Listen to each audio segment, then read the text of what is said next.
होता है। और भारत वात प्रकृति का देश है, देशों की प्रकृति होती है वात प्रकृति, क्योंकि गर्मी है, ज्यादा इलाके में गर्मी है, वात प्रकृति का देश है, रुक्ष देश है। चेन्नई जैसे 2-4-10 बड़े शहरों को छोड़ दो जो समुद्र के किनारे हैं, बाकी देश रुक्ष है। रुक्ष माने सूखी हवा चलती है, तो रुक्ष है तो वात ही होगा।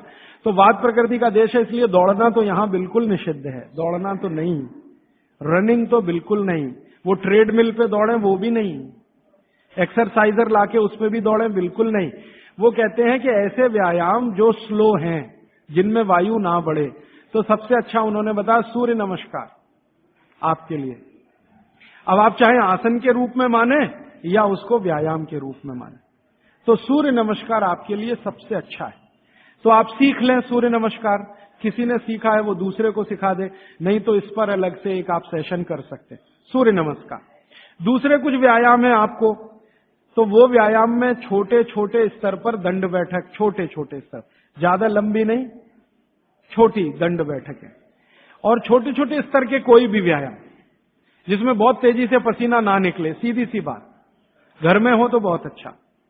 अब वैसे माताओं को तो भागवत जी कहते हैं कि व्यायाम की अतिरिक्त जरूरत ही नहीं है। अगर वो रसोई घर के भोजन में लगी हैं तो बहुत सारे व्यायाम आपके वहीं हो रहे हैं, जैसे चक्की चला रहे हैं तो बहुत अच्छा है, सिलबट्टे पे चटनी बना रहे हैं तो बहुत अच्छा है। आप कहेंगे हम करते नहीं है, मैं प्रेरणा दे रहा हूं, करने लगे आप। मिक्सी का उपयोग कम करें, सिलबट्टे का ज्यादा करें, चक्की का उपयोग ज्यादा करें, मिक्सी का उपयोग कम करें, बाजार में जो इलेक्ट्रिक चक्की है उसका उपयोग कम करें। वो मैं पहले भी बोल चुका था, अभी भी बोल रहा हूं कि आप चक्की को चला के आटा पीसेंगे, उसकी क्वालिटी बहुत बेहतरीन होने ही वाली है, क्योंकि इसमें घर्षण कम है। और घर्षण कम है ना, तो अनाज धीरे धीरे पिसेगा, और अनाज धीरे पिसेगा तो टेम्परेचर नहीं बढ़ेगा, और वात वाले देश में टेम्परेचर बढ़ना नहीं किसी भी चीज का। और आप इलेक्ट्रिक चक्की में पिसवाएंगे ना, बहुत तेज घर्षण है, तो अनाज में नाश हो जाएगा, पौष्टिकता कम होने ही वाली है। तो हाथ की चक्की का खा के देख लीजिए एक रोटी, और ये बिजली वाली चक्की का खा के देख लीजिए एक रोटी, एक ही मिनट में अंतर पता चल जाए।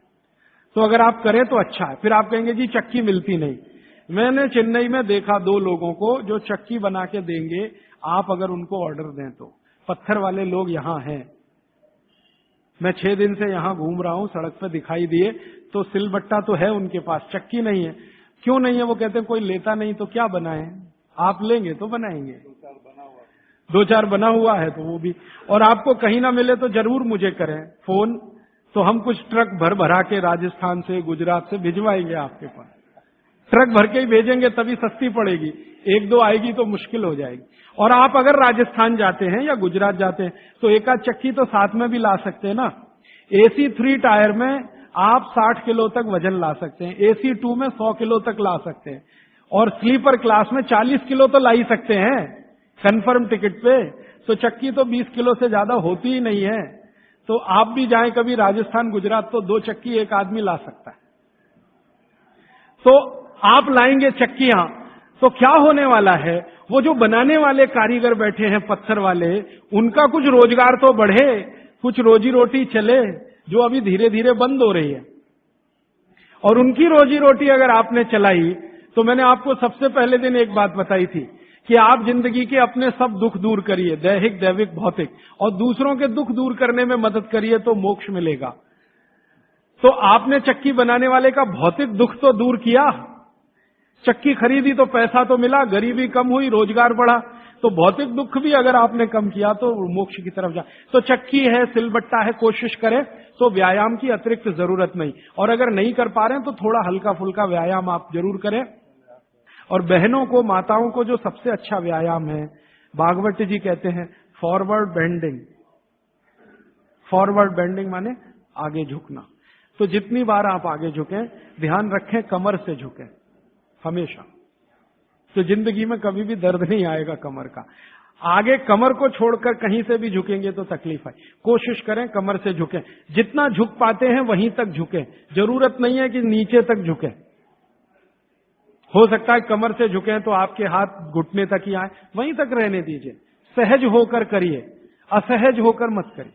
तो थोड़ा व्यायाम 15-20 मिनट में पसीना आ जाएगा, उतना काफी। फिर उसके बाद मालिश, आपको भी मालिश जरूरी है, क्योंकि आपको भी कफ का असर ना बढ़े और आपका विकृत ना हो। तो आपको भी बच्चों की तरह ये बात ध्यान रखनी है कि सिर की मालिश ज्यादा, कान की भी मालिश ज्यादा, और बाकी शरीर की तो करनी है। और शरीर में सबसे ज्यादा मालिश तलवे की, पांव की।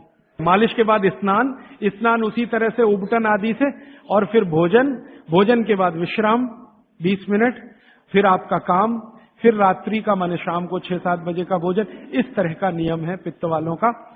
और वात वालों के लिए क्या है?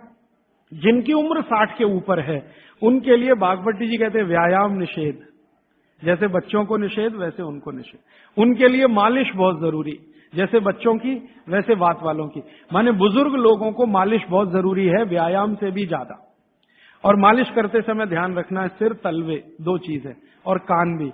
तो मालिश आप करें, व्यायाम करें तो बहुत ही हल्का फुल्का करें।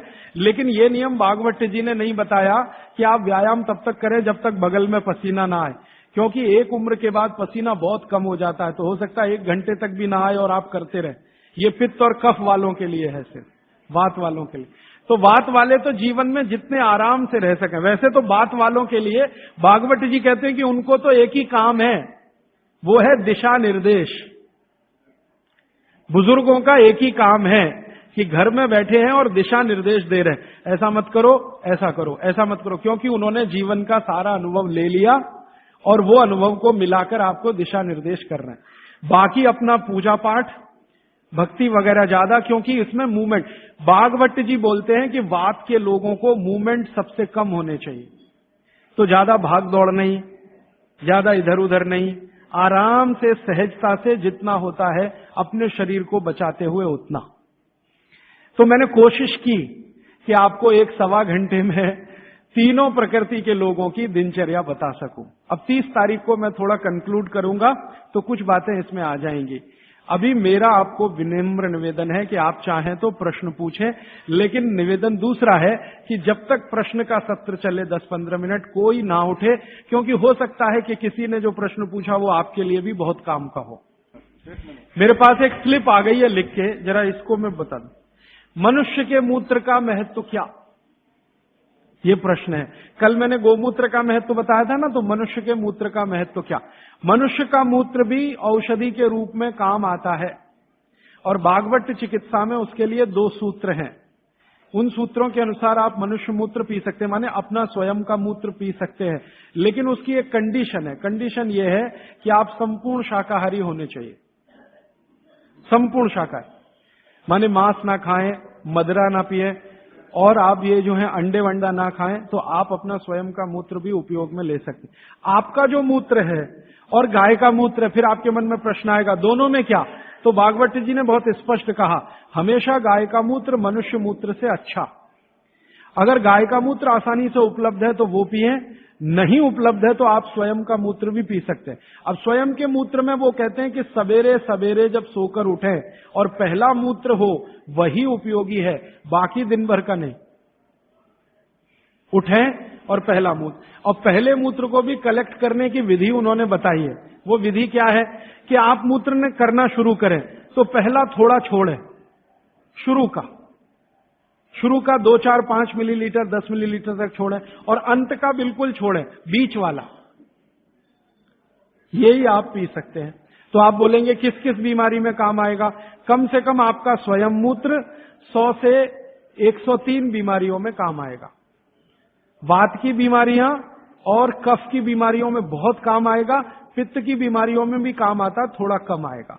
और उसके साथ आयुर्वेद की कुछ औषधियों का अगर कॉम्बिनेशन करें तो वो बहुत ही अच्छा है। अभी इतना ही कहता हूं, अगर विस्तार से सुनना हो तो फिर कोई एक्स्ट्रा सेशन हम करें तो अच्छा होगा।